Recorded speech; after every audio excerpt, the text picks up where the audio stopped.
Welcome to McPlum, simple solutions served daily. You start by opening the presentation and navigating straight to the slide with the photo. Click the image once so you see selection handles. That confirms you have the photo, not a grouped object or background. If you accidentally pick a shape instead, press ESC and try again. Once the image is selected, you'll be ready to remove it. This initial selection step prevents deleting the wrong element and keeps slide layout intact as you proceed. Now remove or replace the photo depending on your goal.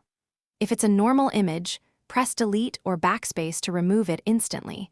Right-click and choose Cut as an alternative.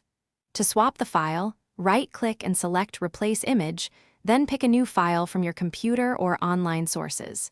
If the picture doesn't disappear, make sure it isn't on the slide master. You'll need to edit the master view to change background or placeholder. Finish by scanning the slide to confirm layout, alignment, and spacing after the image is gone. Move nearby objects as needed to fill the gap. If the picture was part of the template or background, go to View Slide Master and remove it there so it's gone from all slides. If deletion fails, try ungrouping objects, toggle selection pane to locate hidden items, or restart PowerPoint. These steps reveal locked or layered images that block simple removal.